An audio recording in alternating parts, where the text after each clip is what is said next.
আসসালামু আলাইকুম প্রিয় দর্শক, অন্নমঞ্চের আলাপচাইতে আপনাদের সকলকে আমন্ত্রণ জানাচ্ছি। একের পর এক আঘাত বাংলাদেশের উপরে। এক তো বর্ডার নিয়ে, সেটা নিয়ে সন্ধ্যাবেলা বলবো। এখন আবার একটা আঘাত এসছে, সেটা হচ্ছে গরু পাচার বন্ধ। বিরোধী দলে যখন বিজেপি ছিল তখন বারবার এই গরু পাচার নিয়ে রাজ্যের ওপরে তোপ দেখেছিল। এখন নিজেরা ক্ষমতায় এসে প্রথম বৈঠকেই স্থির হয়ে গেছে সমস্ত রকমের গরু পাচার সব বন্ধ করা হবে যতদিন দাম পর্যন্ত এই কাঁটাতারের বেড়া দেওয়া হচ্ছে।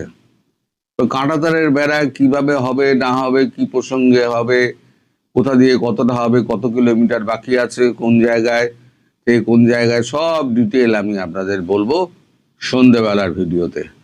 এবং সেখানে বাংলাদেশের যে সমস্ত আছে হুমায়ুন কবির যিনি আছেন, তিনি যে বক্তব্য দিয়েছেন তার প্রেক্ষিতে শুভেন্দু অধিকারী কি বলেছেন তাও আমি আপনাদের বলবো।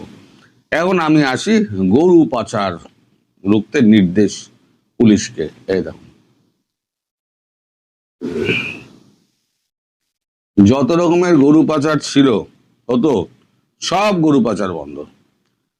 বিরোধী দলে থাকার সময় বারবার রাজ্যে বেআইনি গরু পাচার নিয়ে সরব ছিল বিজেপি। গরু পাচারের তদন্তে নেবে সিবিআই, ইডির একাধিক তৃণমূল নেতাকে অভিযুক্ত হিসেবেও উল্লেখ করেছে। পালা বদলের পরে এবার গরু পাচার রুখতে পদক্ষেপ করলো প্রশাসন। সূত্রের খবর, গরু পাচার রুখতে পুলিশ সুপার এবং পুলিশ কমিশনারদের নির্দেশ দিয়েছে রাজ্য পুলিশের সদর দপ্তর ভবানী ভবন। রবিবার নির্দেশ পাঠিয়ে বলা হয়েছে, গরু পাচার যাতে না হয় তা নিশ্চিত করতে হবে। গরু কেনা বেচার বেআইনি হাটও বন্ধ করতে হবে। পুলিশের একাংশ বলছে, পাচার বা বেআইনি হাট যে নিষিদ্ধ তা পুলিশের পদস্থ কর্তারা ভালো করেই জানেন। কিন্তু রাজ্যের পরিবর্তিত রাজনৈতিক পরিস্থিতিতে ভবানী ভবন এই নির্দেশ বিশেষ তাৎপর্যপূর্ণ। আগে কিন্তু ভবানী ভবন কিন্তু কখনো বলেনি, তৃণমূলের আমলে ভবানী ভবন কখনো বলেনি। পুলিশের খবর, গরু পাচার যথাযথ আইনি পদক্ষেপ করতে বলা হয়েছে। শুধুমাত্র লাইসেন্সপ্রাপ্ত গবাদি পশুর হাট যাতে খোলা থাকে তা নিশ্চিত করতে বলা হয়েছে ভবানী ভবনকে। সূত্রের খবর, উত্তর 24 পরগনা, মালদহ, মুর্শিদাবাদের মতো বাংলাদেশের সীমান্তবর্তী জেলা নিয়ে গরু পাচারের অভিযোগ বেশি।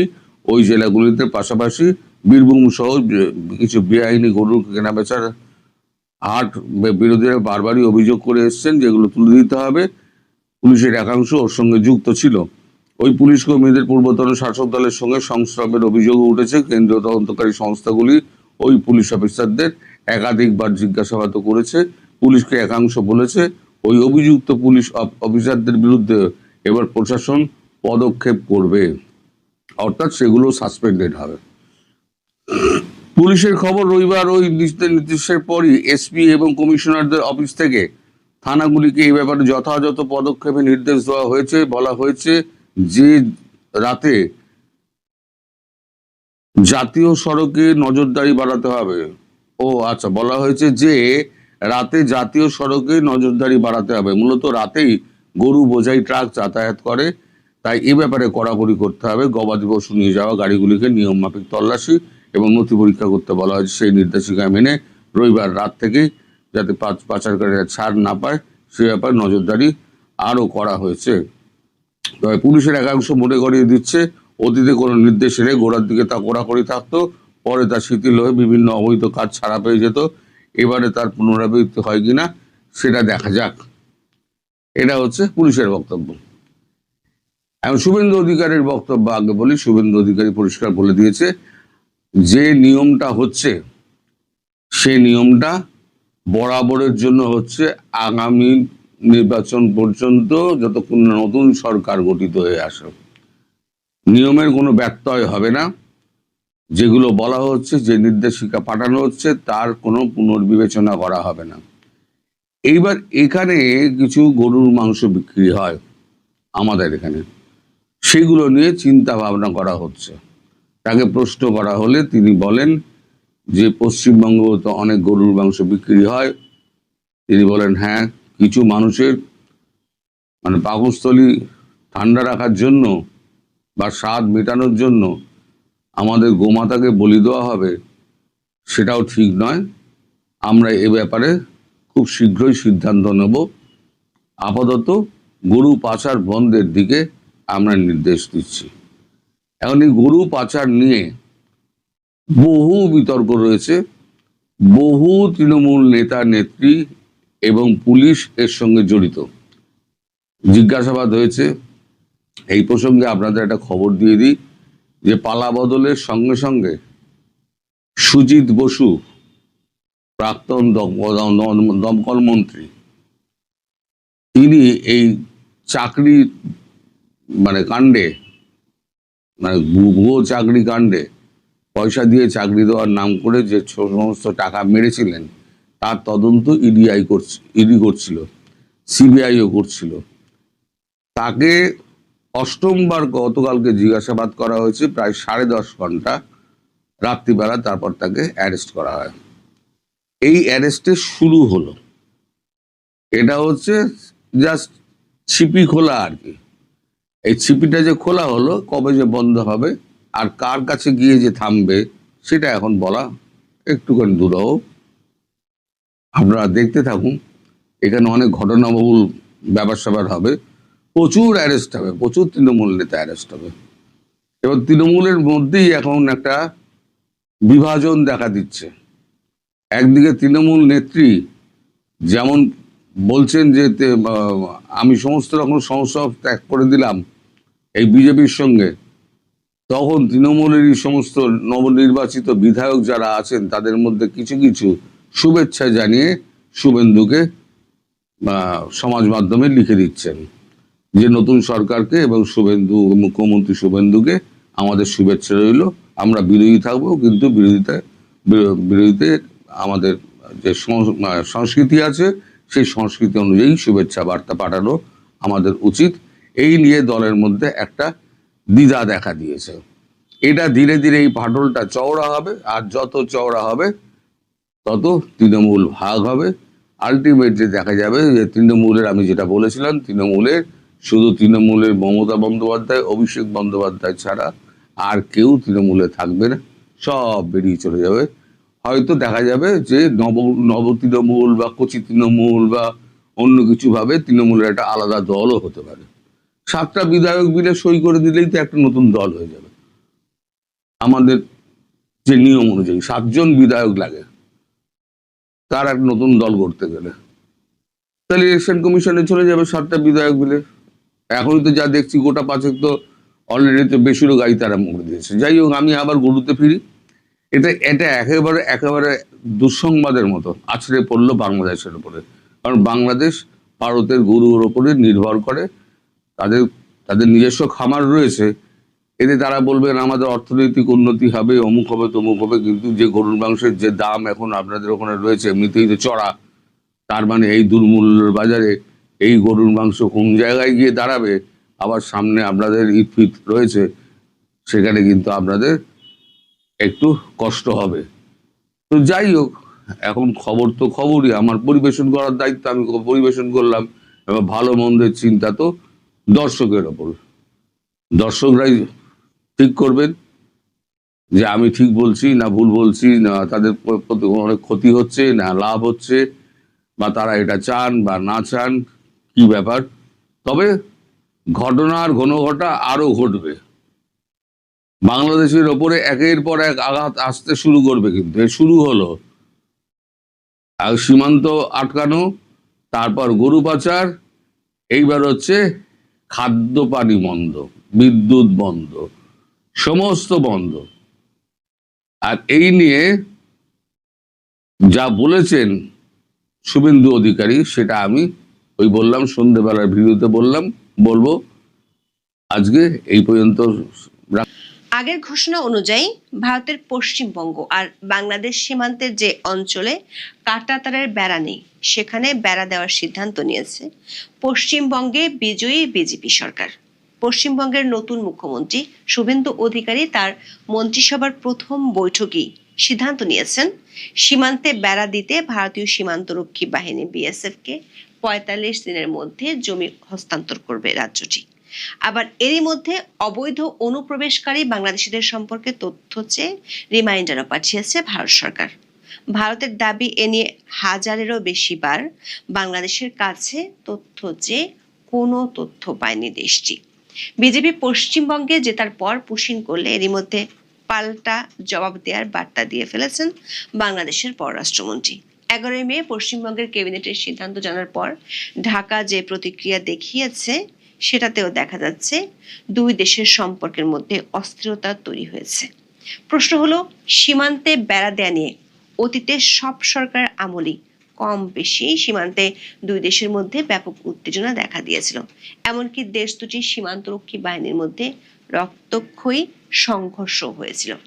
বিশ্লেষকদের আশঙ্কা, ভারত যদি সিঙ্গেল রো ফেন্সের বদলে সীমান্তে অ্যান্টি কাটা ও অ্যান্টি ক্লাইম্বের মতো অত্যাধুনিক বেড়া দেওয়া শুরু করে, তাহলে উত্তেজনা অনেক দূর গড়াতে পারে। ভারতীয় সূত্রগুলো বলছে পশ্চিমবঙ্গের নতুন সরকার অত্যাধুনিক ফেন্সিং এর দিকেই ঝুঁকবে। আর তাহলে ভারতের মোদী সরকারের সাথে বাংলাদেশের তারেক রহমানের নতুন সরকারের মধ্যে সম্পর্কের যে টুইস্ট দেখা গিয়েছিল, সেই টুইস্ট নতুন করে আবারও ঘটার আশঙ্কা বেশি। বিস্তারিত জানতে, গত শতাব্দীর 60-এর দশকে বাংলাদেশের নাম ছিল পূর্ব পাকিস্তান। তখন ভারতের আসামে বিভিন্ন দলের বেশ কিছু রাজনীতিবিদ দাবি তুলেছিলেন পূর্ব পাকিস্তান থেকে অবৈধ অনুপ্রবেশ ঠেকাতে সীমান্তে দেওয়াল বা বেড়া জাতীয় কিছু বসানো হোক। তখন সেই দাবি আলোর মুখ দেখেনি, কিন্তু 1985 সালে ভারতের কেন্দ্রীয় সরকার আর আসামের সিভিল সোসাইটি গোষ্ঠীগুলোর মধ্যে আসাম শান্তি চুক্তি স্বাক্ষরিত হয়। এর ঠিক বছর খানেকের মধ্যেই ভারত সরকার পার্লামেন্টে ঘোষণা করে তারা বাংলাদেশের সঙ্গে 4000 কিলোমিটারেরও বেশি দীর্ঘ সীমান্তের পুরোটা জুড়ে কাঁটাতারের বেড়া বসানোর সিদ্ধান্ত নিয়েছে। ভারতে তখন প্রধানমন্ত্রী রাজীব গান্ধীর কংগ্রেস সরকার, আর বাংলাদেশে ছিল জেনারেল এরশাদের নেতৃত্বে সামরিক শাসন। হঠাৎ করে বাংলাদেশ সীমান্তে কাঁটাতারের বেড়া দেওয়ার এই সিদ্ধান্তের পেছনে আসাম শান্তি চুক্তির যে একটা বড় ভূমিকা ছিল তাতে কোনো সন্দেহ নেই। কারণ ওই চুক্তিতে বলা হয়েছিল ভবিষ্যতের অনুপ্রবেশ রুখতে আন্তর্জাতিক সীমান্তে প্রাচীর, কাঁটাতারের বেড়া কিংবা অন্যান্য বাধা স্থাপন করে সেটিকে আরো সুরক্ষিত ও নিশ্চিদ্র করে তোলা হবে। ততদিনে ভারতের পশ্চিম প্রান্তে পাকিস্তানের সঙ্গে সীমান্তেও কাঁটাতারের বসানোর প্রক্রিয়া শুরু হয়ে গিয়েছিল। আর সেটা সীমান্তে অবৈধ পারাপার, চোরাচালানের মতো অপরাধ ও জঙ্গি কার্যকলাপ ঠেকাতে কাজে আসছে বলেও ভারত মনে করছে। পূর্ব সীমান্তেও একই প্রক্রিয়া অনুসরণ করার পেছনে সেটাও ছিল একটা বড় কারণ। বাংলাদেশ সীমান্তে কাঁটাতারের বেড়া বসানোর আসল কাজ শুরু হতে হতে অবশ্য আরো বছর 3 কেটে যায়। 1989 সালে শুরু হয় বেড়া বসানোর প্রথম পর্যায়ের কাজ, আর তাতে মোট 854 কিলোমিটারের মতো সীমান্তে কাঁটাতার লাগানো হয়, যা ছিল মোট সীমান্তের 20% মতো। পরে 2000 সালে ভারত কাঁটাতারের বেড়া বসানোর দ্বিতীয় পর্যায়ে অনুমোদন করে, আর এই ধাপে আরো 2430 কিলোমিটার সীমান্তে বেড়া বসানোর লক্ষ্যমাত্রা ঠিক করে। তবে 2005 সালের 31 জানুয়ারি পর্যন্ত সেই টার্গেটের অর্ধেকই কেবল পূরণ করতে পেরেছিল দেশটি। তার মানে হলো বাংলাদেশ সীমান্তে কাঁটাতারের বেড়া বসানোর সিদ্ধান্ত নেওয়ার প্রায় 4 দশক পরে এসেও ভারত সেই কাজ আজও পুরোপুরি শেষ করতে পারেনি। দর্শক, ভারত ও বাংলাদেশের মধ্যকার সীমান্ত কেবল একটি বিভাজন রেখা নয়, এটি বিশ্বের অন্যতম জটিল এক রেখা হিসেবে দেখা হয়। 4096.7 কিলোমিটার দীর্ঘ এই আন্তর্জাতিক সীমান্তটি দৈর্ঘ্যের দিক থেকে বিশ্বের 5ম বৃহত্তম এবং দক্ষিণ এশিয়ার দীর্ঘতম। ভারতের 5টি রাজ্য বাংলাদেশের সাথে সীমান্ত ভাগ করে নিয়েছে। রাজ্যগুলো হলো পশ্চিমবঙ্গ, ত্রিপুরা, মিজোরাম, মেঘালয় ও আসাম। ভারতের কেন্দ্রীয় স্বরাষ্ট্র মন্ত্রণালয় 2024-25 সালের হালনাগাদ তথ্য অনুযায়ী 3232 কিলোমিটারের বেশি সীমান্ত ইতিমধ্যে সুরক্ষিত করা সম্ভব হয়েছে। তবে বাকি প্রায় 865 কিলোমিটারের মধ্যে 175 কিলোমিটার অঞ্চলকে নন ফিজিবল বা বেড়া দেওয়ার অনুপযোগী হিসেবে চিহ্নিত করা হয়েছে। এই অনুপযোগী অঞ্চলের মধ্যে রয়েছে পাহাড়ি নদী, জলাভূমি এবং দুর্গম জঙ্গল, যেখানে ভারত কিছুদিন আগে বিষধর সাপ ও কুমির ছেড়ে দেওয়ার পরিকল্পনা করেছিল। ভারতের সাথে বাংলাদেশের সবচেয়ে বড় সীমান্ত হলো পশ্চিমবঙ্গের সাথে, যার দৈর্ঘ্য প্রায় 2216.7 কিলোমিটার।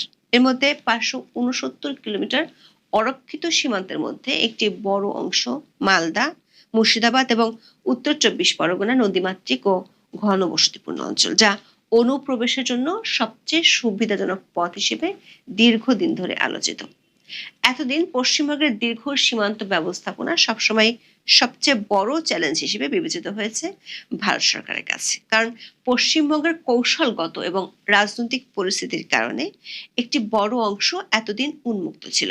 বিশেষ করে 456 কিলোমিটার এলাকা ফিজিবল বা বেড়া দেওয়ার উপযোগী হওয়া সত্ত্বেও জমি অধিগ্রহণের জটিলতায় থমকে ছিল। শুভেন্দু অধিকারীর সরকার এখন এই 464 কিলোমিটারও বেশি এলাকায় দ্রুত জমি হস্তান্তরের প্রক্রিয়া শুরু করেছে। এর আগে মমতা বন্দ্যোপাধ্যায়ের তৃণমূল সরকার বিএসএফ এর এখতিয়ার বাড়ানো এবং স্থানীয় কৃষকদের জীবিকার দোহাই দিয়ে জমি হস্তান্তরে অনীহা দেখিয়েছিল, যাকে বিজেপি তোষণ নীতি এবং অনুপ্রবেশের প্রশ্রয় হিসেবে দেখত। সোমবার 11 মে কলকাতায় এক সংবাদ সম্মেলনে এই গুরুত্বপূর্ণ সিদ্ধান্তের কথা জানান রাজ্যের নবনিযুক্ত মুখ্যমন্ত্রী শুভেন্দু অধিকারী। গত শুক্রবার দায়িত্ব গ্রহণের পর প্রথম মন্ত্রিসভার বৈঠকে এই অনুমোদন দেওয়া হয়। পশ্চিমবঙ্গের মুখ্যমন্ত্রী জানিয়েছেন, জমি হস্তান্তরের প্রক্রিয়া আজ থেকে শুরু হয়েছে এবং আগামী 45 দিনের মধ্যে তা শেষ করা হবে। শুভেন্দু অধিকারীর সরকার যে 127 কিলোমিটার জমি দ্রুত হস্তান্তরের প্রতিশ্রুতি দিয়েছে তা মূলত পশ্চিমবঙ্গের 9টি সীমান্ত জেলায় ছড়িয়ে আছে।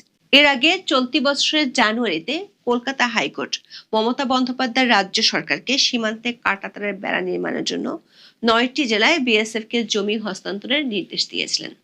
এই জন্য 31 মার্চ পর্যন্ত সময়সীমা বেঁধে দিয়েছিলেন আদালত। এই জমি হস্তান্তরের বিলম্বের জন্য মমতার সরকারকে কলকাতা হাইকোর্ট ও রাজ্য সরকারকে তিরস্কার করেছিল। ভারতের সাম্প্রতিক বিধানসভা নির্বাচনে প্রধানমন্ত্রী নরেন্দ্র মোদী ও স্বরাষ্ট্রমন্ত্রী অমিত শাহর প্রচারণার অন্যতম প্রধান ইস্যু ছিল বাংলাদেশ থেকে অনুপ্রবেশ এবং পশ্চিমবঙ্গে অবৈধ অভিবাসীদের উপস্থিতি। পশ্চিমবঙ্গে বিজেপি জেতার পরপরই দলটির ঘোষণা অনুযায়ী সীমান্তে কাঁটাতারের বেড়া দেওয়ার প্রক্রিয়া শুরু করেছে এবং 45 দিনের মধ্যে জমি দিবে রাজ্য সরকার।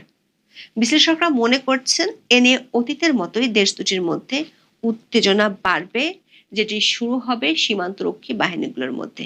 অতীতে এই ধরনের বেশ কয়েকটি উত্তেজনাকর পরিস্থিতি তৈরি হয়েছিল, এমনকি রক্তক্ষয়ী সংঘর্ষ হওয়ারও রেকর্ড আছে। এমনকি যে আওয়ামী লীগের সাথে ভারতের সবচেয়ে ভালো সম্পর্ক বলে কথিত আছে, সেই আওয়ামী লীগ আমলেও সীমান্তে বেড়া দেয়া এবং অনুপ্রবেশ ইস্যু নিয়ে অদৃশ্য কিছু বিরোধ ছিল। 2019 সালের 9 আগস্ট ভারতের স্বরাষ্ট্রমন্ত্রী অমিত শাহের সাথে বৈঠকের পর ঢাকায় ফিরে বাংলাদেশের তখনকার স্বরাষ্ট্রমন্ত্রী আসাদুজ্জামান খান বিবিসিকে বলেছিলেন, ভারত সীমান্তের পুরোটাতেই কাঁটাতারের বেড়া নির্মাণ করতে চায়। আওয়ামী লীগ আমলে দিল্লির ওই বৈঠকে অনুপ্রবেশ ইস্যুতে কোনো ঐকমত্য না হয় কোনো যৌথ বিবৃতি দেওয়া হয়নি। তখন দুই দেশে আলাদা আলাদাভাবে বক্তব্য তুলে ধরা হয়েছিল। আওয়ামী লীগ আমলে 2023 সালের 31 জানুয়ারি দিনাজপুরের হিলি সীমান্তে বিএসএফ কাঁটাতারের বেড়া নির্মাণের চেষ্টা করলে বিজেপি বাধা দেয়। এই ঘটনায় সীমান্তে দুই বাহিনীর মাঝে উত্তেজনাকর পরিস্থিতির সৃষ্টি হলে মুখোমুখি অবস্থান নেয়। আওয়ামী লীগের পতনের পর মোহাম্মদ ইউনূসের আমলেও একই পরিস্থিতি তৈরি হয়েছিল। 2025 সালের জানুয়ারিতে বাংলাদেশের চাঁপাইনবাবগঞ্জের শিবগঞ্জ উপজেলার চৌকার সীমান্তের ওপারে ভারতের সুখদেবপুর সীমান্তে ভারতীয় সীমান্তরক্ষী বাহিনী বিএসএফ এর কাঁটাতারের বেড়া নির্মাণ নিয়ে উত্তেজনা দেখা দেয়। তখন কুড়িগ্রাম ও নওগাঁ সীমান্তের ওপারেও কাঁটাতারের বেড়া তৈরির চেষ্টা করে বিএসএফ। তখন মোট 5টি পয়েন্টে কাঁটাতারের বেড়া নির্মাণের অভিযোগ করেছিল বাংলাদেশ। এ নিয়ে তখন উত্তেজনা এতটা ছড়িয়েছিল, দুই দেশের পররাষ্ট্র মন্ত্রণালয় পাল্টাপাল্টি হাই কমিশনারকে তলব করেছিল। অতীতে ভারত ও বাংলাদেশের সীমান্তরক্ষী বাহিনীর মধ্যে বেশ কিছু বড় ধরনের সংঘর্ষ হয়েছিল। এর মধ্যে 2001 সালের এপ্রিল মাসের সংঘর্ষ ছিল সবচেয়ে ভয়াবহ। ওই বছরের 16 থেকে 21 এপ্রিল পর্যন্ত মেঘালয় ও আসাম সীমান্তে বিএসএফ এবং তৎকালীন বিডিআর এর মধ্যে যে যুদ্ধংদেহী পরিস্থিতি তৈরি হয়েছিল তা ছিল নজিরবিহীন। ওই ঘটনায় 16 জন বিএসএফ সদস্য নিহত হয়েছিলেন। এই ঘটনা দুই দেশের সম্পর্কের উপর দীর্ঘস্থায়ী নেতিবাচক প্রভাব ফেলে এবং সীমান্তে কাঁটাতারের বেড়া দেওয়ার প্রক্রিয়াকে আরো ত্বরান্বিত করার যুক্তি যোগায় ভারতের জন্য।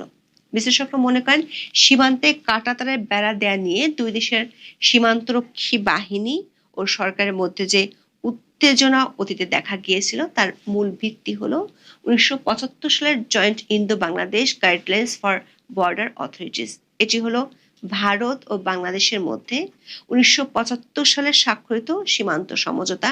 তাতে বলা হয়েছিল সীমান্ত রেখা বা জিরো লাইন থেকে 150 গজের মধ্যে কোনো পক্ষই প্রতিরক্ষা সামর্থ্য বা ডিফেন্স পোটেনশিয়াল আছে এমন কোনো স্থাপনা গড়তে পারবে না।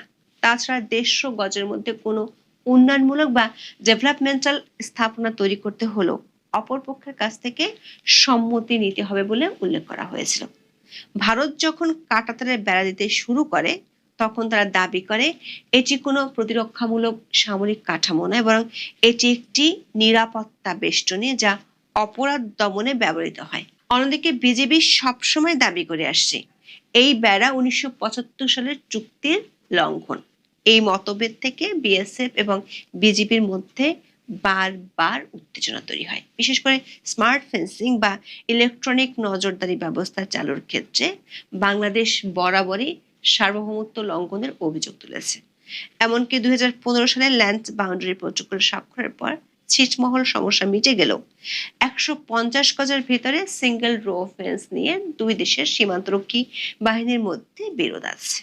বিশ্লেষকদের আশঙ্কা পশ্চিমবঙ্গের রাজ্য সরকার থেকে জমি পেয়ে গেলেই ভারতের সীমান্তরক্ষী বাহিনী বিএসএফ নতুন করে বেড়া দেওয়ার কাজ শুরু করলে নতুন করে সীমান্তে পুরানো উত্তেজনা ছড়িয়ে পড়তে পারে। বিষয়টি নিয়ে ঢাকার যে অস্বস্তি আছে তা বাংলাদেশ সরকারের শীর্ষ ব্যক্তিদের কথায় এরই মধ্যে উঠে এসেছে। পুশ ইন বা অনুপ্রবেশ নিয়ে এরই মধ্যে বাংলাদেশের পররাষ্ট্রমন্ত্রী খলিলুর রহমান ভারতকে পাল্টা জবাব দেওয়ার হুমকি দিয়ে রেখেছেন। অন্যদিকে সীমান্তে ফেন্সিং ইস্যুতে বাংলাদেশের প্রধানমন্ত্রীর পররাষ্ট্র উপদেষ্টা হুমায়ুন কবির জানিয়েছেন সীমান্তে পশ্চিমপক্ষ সরকারের কাঁটাতার দেওয়ার বিষয়টি ঢাকা পর্যবেক্ষণ করছে। তিনি আরো বলেছেন বাংলাদেশের মানুষ কাঁটাতারে ভয় পায় না, যেখানে কথা বলার দরকার সেখানে কথা বলা হবে। সোমবার পররাষ্ট্র মন্ত্রণালয়ের এক ব্রিফিং এ হুমায়ুন কবির এসব কথা বলেন। প্রশ্ন হলো ভারত যদি তার সীমান্তে বেড়া দেয় তাহলে বাংলাদেশের মানুষের ভয় পাওয়ার কি আছে? বিবিসির এক রিপোর্টে বলা হয়েছে ভারত কাঁটাতারের বেড়া দিতে শুরু করার পর দেখা গেল সীমান্তের অনেক জায়গাতেই 150 গজের শর্ত মানা সম্ভব হচ্ছে না, বা মানতে গেলে যেখানে বেড়া দিতে হবে সেখানে তা দেওয়া অর্থহীন। রিপোর্টটিতে বলা হয়েছে দক্ষিণ এশিয়ায় ভুটান বা নেপালের মতো ভারতের আরো যেসব মিত্র দেশ আছে তাদের সীমান্তে এ ধরনের কোনো বেড়া না থাকলেও ভারত বাংলাদেশ সীমান্তের চরিত্রই পুরোপুরি বদলে দিয়েছে এই কাঁটাতার। বাংলাদেশের অনেকের জমি আছে ভারতের ভূখণ্ডে, কাঁটাতারের বেড়া দিলে সেসব জমি তারা হারাবে, পুরোপুরি বন্ধ হয়ে যেতে পারে চোরাচালানো। তবে অতীতে দেখা গেছে একসময় বাংলাদেশে ভারত থেকে চোরাপথে প্রচুর গরু আসতো, কিন্তু ভারত সীমান্তে কড়াকড়ি আরোপ করায় বাংলাদেশের চোরাপথে গরু আসা কমে যায়। পরে বাংলাদেশ নিজেই গরুর প্রজনন বাড়ায়। একাধিক সূত্র বলছে অনুপ্রবেশ ঠেকানো, ভোট ব্যাংকের মেরুকরণ, অভ্যন্তরীণ নিরাপত্তা ও এনআরসি ইস্যুতে বিজেপি সরকার এখন কেবল কাঁটাতারে সীমাবদ্ধ থাকতে চায় না। তারা স্মার্ট ফেন্সিং প্রযুক্তি ব্যবহার করবে, যেখানে সিসিটিভি, মোশন সেন্সর এবং থার্মাল ইমেজিং থাকবে। এটি সীমান্তে বিএসএফ এর শারীরিক উপস্থিতি কমিয়ে প্রযুক্তির মাধ্যমে নজরদারি বাড়াতে সাহায্য করবে। শুভেন্দু অধিকারীর সরকার এই প্রযুক্তির দ্রুত বাস্তবায়নে বিএসএফ কে পূর্ণ সমর্থন দেওয়ার ঘোষণা দিয়েছে। এই ধরনের প্রযুক্তি ব্যবহার শুরু করলে বাংলাদেশের সীমান্তরক্ষী বাহিনী বিজিবির পক্ষ থেকে আপত্তি আরো বাড়তে পারে, যেটি দেশ দুটির মধ্যে সীমান্তে উত্তেজনা বাড়িয়ে দেবে। আবার এরই মধ্যে পুশিন ইস্যু নিয়ে দেশ দুটির কূটনৈতিক এবং সরকারি পর্যায়ে উত্তেজনা বেশ গড়িয়েছে। দ্য হিন্দুর এক রিপোর্টে বলা হয়েছে 2020 থেকে এখন পর্যন্ত 2862 জন সন্দেহভাজন বাংলাদেশি অনুপ্রবেশকারী সম্পর্কে বাংলাদেশের কাছে তথ্য জানতে চেয়েছে। এ নিয়ে ভারতের পররাষ্ট্র মন্ত্রণালয় 2020 থেকে এ পর্যন্ত 1000-এর বেশি নোট ভার্বাল বাংলাদেশের কাছে পাঠিয়েছে। সাড়া না পেয়ে 456 বার বাংলাদেশকে রিমাইন্ডার নোট বা বিষয়টি স্মরণ করিয়ে তাগাদাও দিয়েছে। সূত্রগুলো বলছে, বিজেপি সরকার পশ্চিমবঙ্গে জেতার পর বাংলাদেশ সরকারকে বিষয়টি নতুন করে জানিয়েছে ভারতের কেন্দ্রীয় সরকার। ফলে দেখা যাচ্ছে একদিকে পুশিন আর একদিকে সীমান্তে বেড়া দেয়া, দুই ইস্যুতে পরিস্থিতি বেশ ঘোলাটে হতে যাচ্ছে। ভারতের স্বরাষ্ট্রমন্ত্রী অমিত শাহের সবশেষ ঘোষণা অনুযায়ী দেশটি অনুপ্রবেশকারীদের পুশিন করবে, আর তার জবাবে বাংলাদেশের পররাষ্ট্রমন্ত্রী পাল্টা জবাব দেওয়ার কথা বলে রেখেছেন। যদিও এরই মধ্যে 10 জনকে পুশিন করলো, পাল্টা জবাবটা কি সেটি এখনো দেখা যায়নি।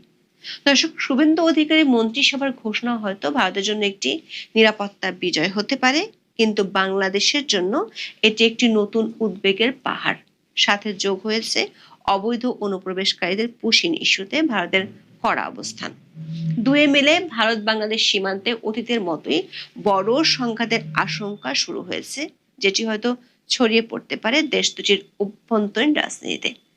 আগামীর ভারত বাংলাদেশ সম্পর্ক কি কেবলই কাঁটাতারের আড়ালে বন্দী থাকবে, নাকি তারেক রহমান ও নরেন্দ্র মোদী মিলে এই বেষ্টনীর বাইরেও সহযোগিতার কোনো পথ বের করবেন, তার সময় বলে দেবে।